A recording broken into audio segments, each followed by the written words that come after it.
حضور اکرم صلی اللہ علیہ وسلم نے ایک نہیں متعدد شادیاں کر کے امت کو بتلایا ہے کہ شادیاں کس کس طرح کی جا سکتی ہیں.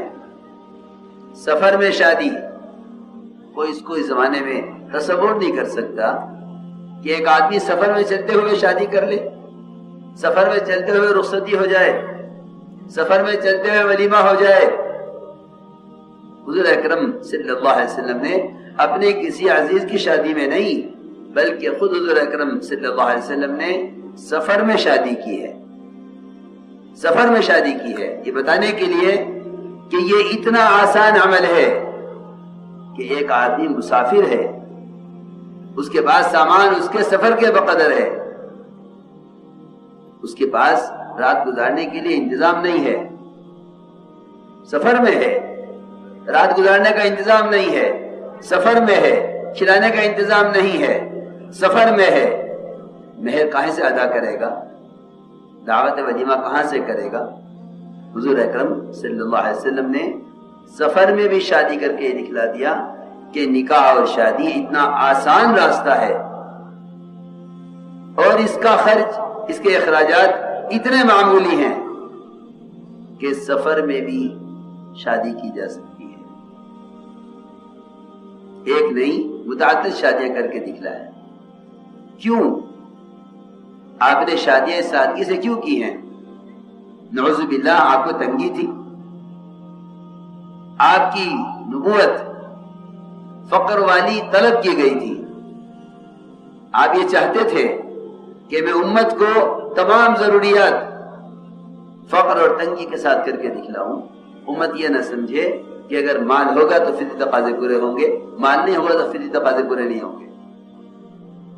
آپ صلی اللہ علیہ وسلم نے اپنی فقر والی نبوت میں، یہاں تو فقر میں آدمی ایک شادی نہیں کر سکتا، آپ نے فقر والی نبوت میں 11 شادیاں کر کے دکھلائی.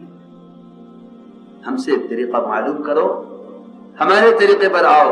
تمہیں ایک شادی نہیں، تم 4 شادیاں بھی اگر کرو گے نبوت کے طریقوں پر تو آسان ہے، اور یہودیت کے طریقوں پر جاؤ گے تو ایک شادی کرنا بھی تمہارے لیے مشکل ہے.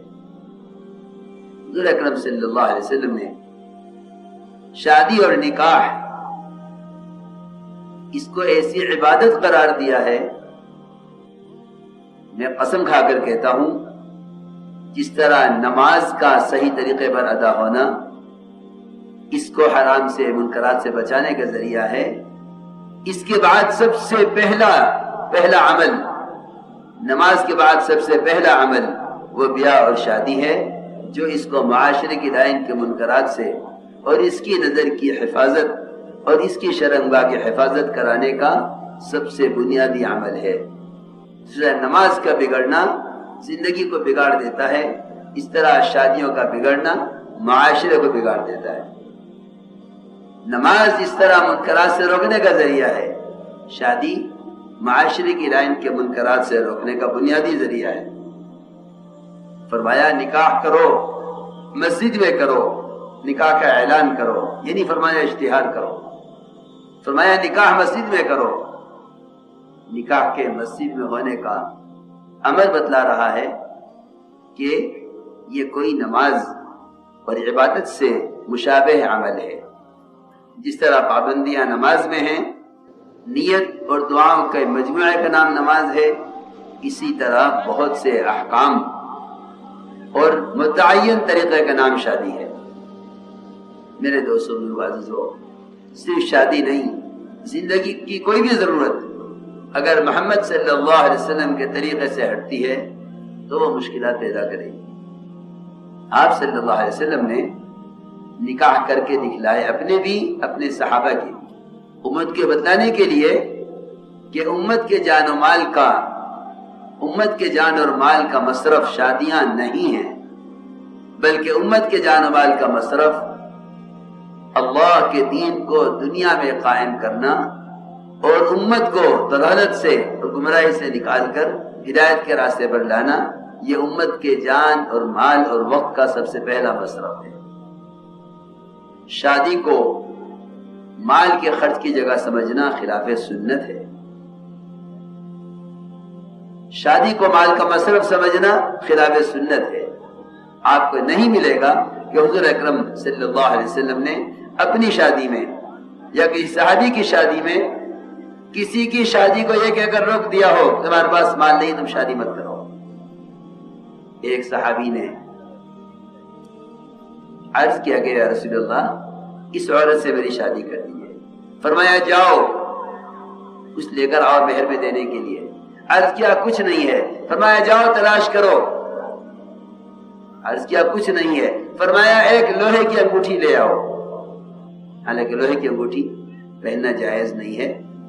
یہاں آپ نے تحقیر اور تقریر کے لیے فرمایا کہ اگرچہ اتنی تھوڑی چیز حقیر چیز کیوں نہ ہو لے آؤ مہر میں دینے کے لیے.